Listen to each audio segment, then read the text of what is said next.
ओम गुरु ब्रह्मा गुरु विष्णु गुरुदेवो महेश्वरा गुरु साक्षात् परब्रह्मा तस्मै श्री गुरुवे नमः। गुरु दक्षिणामूर्ति भगवान திருவடிகள் போற்றி போற்றி ஓம் ஆதித்யாய சோமாய மங்களாய புதாய குரு சுக்கிர சனிப்பெயர்ச்ச ராகவே கேதவே நமக. ஓம் முருகா சரவணபவ குகாய நம. உலகெங்கும் வாழும் என் இனிய சகோதர சகோதரிகளுக்கு வணக்கம். நம்ம சேனலுக்கு ஆதரவு கொடுத்துட்டு வர எல்லா நல்ல உள்ளவங்களுக்கும் முதல்ல நன்றி. இன்னைக்கு நம்ம இந்த பதிவுல என்ன பார்க்கறோம் அப்படின்னா, 2025 ஜனவரி மாதத்திற்கான மிதுன ராசிக்கான ராசி பலன்களை பார்க்கிறோம்.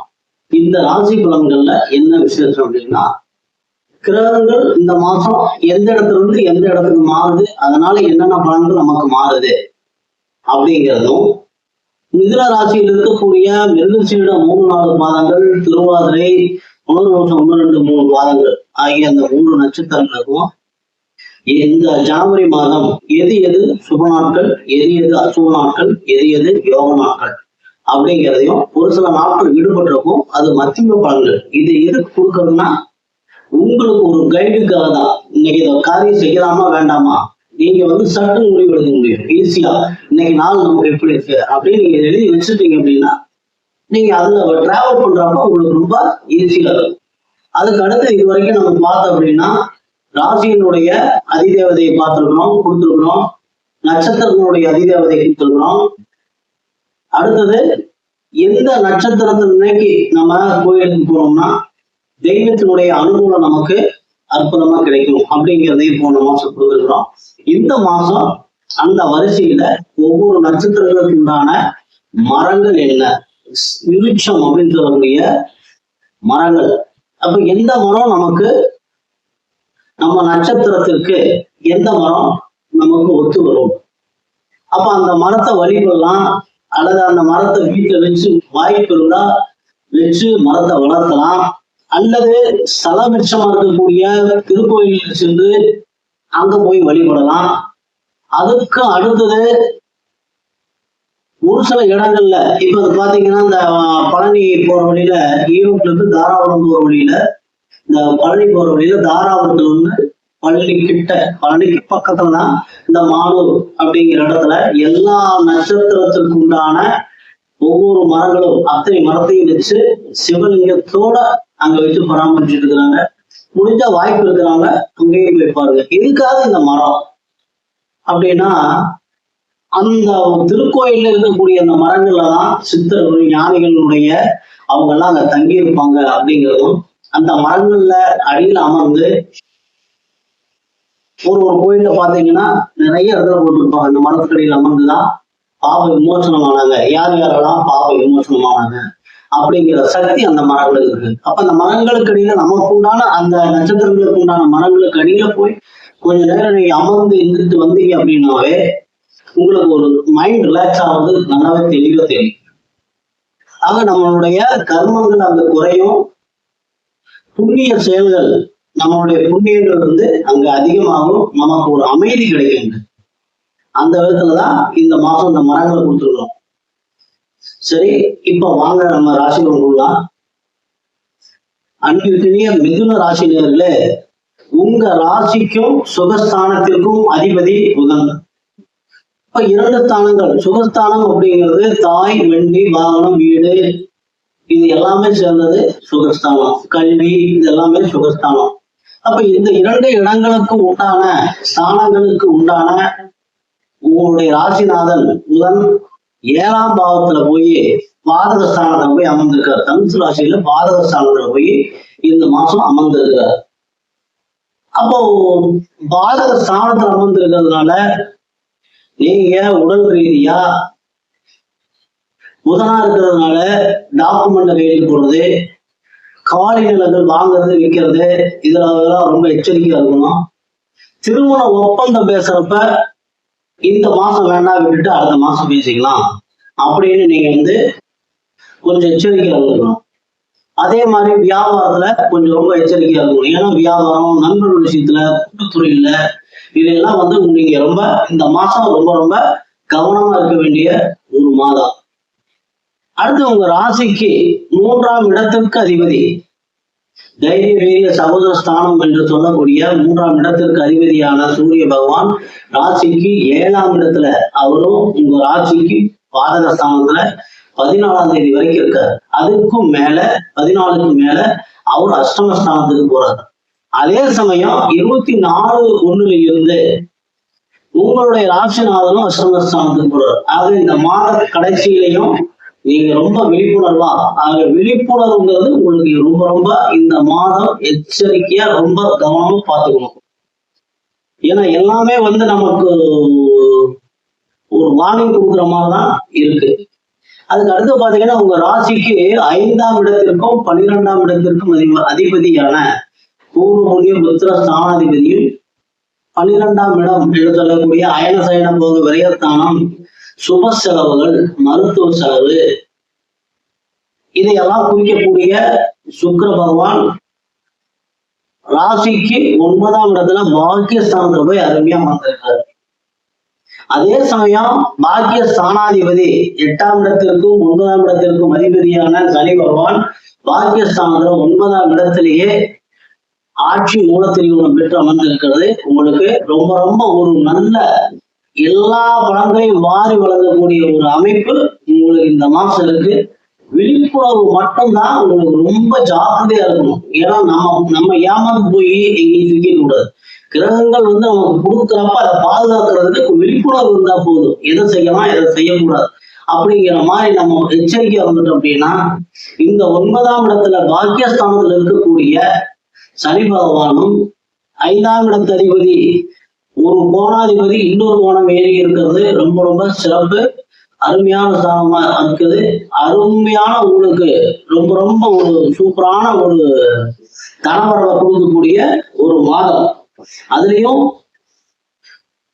சுக்கிர பகவான் இந்த மாசத்துல பெரும்பாலான நாட்கள் துஷ்கராம்சம் வாங்கியிருக்கிறார்.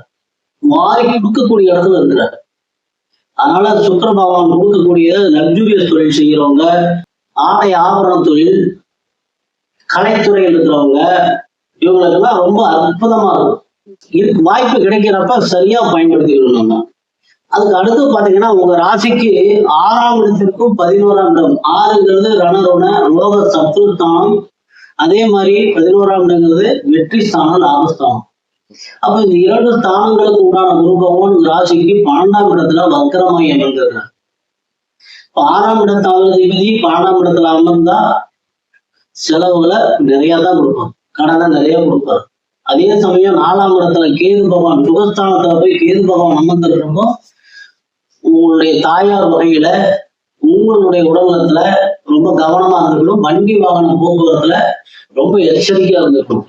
அதே சமயம் ஸ்தானாதிபதியான சனி பகவானுடைய பார்வை உங்களுடைய லாபஸ்தானத்திற்கும் 6ஆம் இடத்திற்கும் விழுகிறது. அப்ப சனி பகவானுடைய பார்வையும் உங்களுக்கு லாபஸ்தானத்துக்கு விழுது. குரு பகவானுடைய பார்வையும் 6ஆம் இடத்திற்கு விழுது. அப்படிங்கிறப்ப கடன்காரர்களுடைய கடன் இருந்தாலும் கடன்காரனுடைய தொல்லை கட்டுக்குள்ளதான் இருக்கும். ஆனா வரவு அப்படிங்கிறது மிகச்சிறந்த மிக மிகச்சிறந்த ஒரு நல்ல வாரி கொடுக்கக்கூடிய இடத்துல சனி பகவான் சுக்கிரன் இருக்கிறாங்க. லாபஸ்தானாதிபதி உங்க ராசிக்கு 2ஆம் இடத்துல இருந்தாரு. இவ்வளவு நேரமா 2ஆம் இடத்துல நீச்சமாகி இருந்தவர் நீச்ச ராசியில இருந்து இப்ப உங்க ராசிக்கே வக்கரகதியில வர்றாரு. அப்ப வக்கரகதியில ஒரு கிரகம் வருது அப்படிங்கிறப்ப அதனுடைய பலனை நிறைய வாரி கொடுப்பாரு. 11ஆம் அதிபதி உங்க ராசிக்கே வர்றாரு.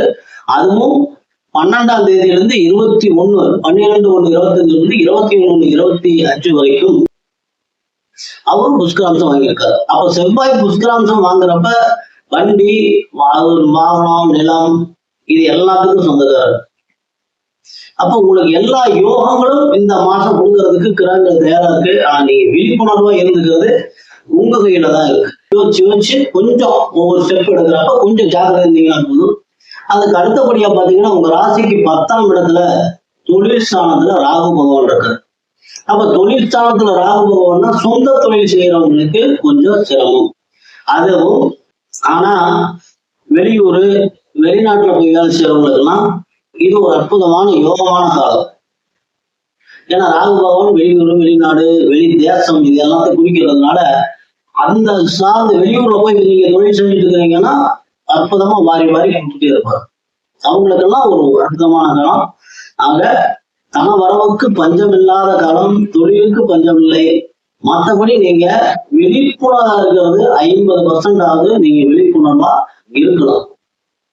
இப்ப இந்த யோகத்தை நம்ம வாங்குறது அப்படின்னா உங்களுடைய சுக்கிரன் சனி 9ஆம் இடத்துல சுக்கிரன் வந்து மூத்த சகோதரி அத்தை. அப்ப மூத்த சகோதரிகளுக்கு எவ்வளவெல்லாம் உதவி பண்ண முடியுமோ அதெல்லாம் செய்யலாம். சனி பகவானுக்கு உண்டான ஊனமற்றவங்களுக்கு உதவுறது, முதியோர்களுக்கு உதவுறது, ஏழை குழந்தைகளுக்கு கல்விக்காக உதவுறது, தான தர்மங்கள் பண்றது, குலதெய்வ வழிபாடு அதிகமா பண்றது, இதெல்லாம் நீங்க செஞ்சீங்க அப்படின்னா உங்களுடைய வாழ்க்கை எப்பவும் சிரமங்களை சந்திக்காது. வாழ்க்கை பாவங்கள் எல்லாம் பொருள் மேன்மேலும் மேல மேல வர்றத உங்களால அருமையா உணர முடியும். சரி, இப்ப மிதுன ராசிக்கான சந்திராஷ்டம தினங்கள் அப்படின்னா 1/1/25 ஆரம்பத்திலேயே, இந்த வருட ஆரம்பத்திலேயே உங்களுக்கு சந்திராஷ்டமம் ஆரம்பிக்குது. 1/1/25 காலையில 6 மணியிலிருந்து 3/1/25 காலையில 10:45 வரைக்கும் சந்திராஷ்டம தினங்கள்.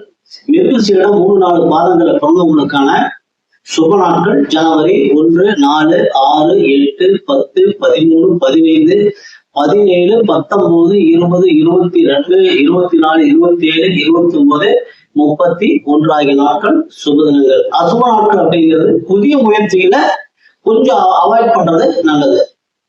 அசுப நாட்கள் வந்து ஜனவரி 2, 14, 16, 18, 30. யோக நாட்கள் ஜனவரி 24, 27. நீங்க வணங்க வேண்டிய மரம் அப்படின்னா, அல்லது வைத்து வளர்க்க வேண்டிய மரம், வழிபட வேண்டிய மரம் அப்படின்னா கருங்காலி.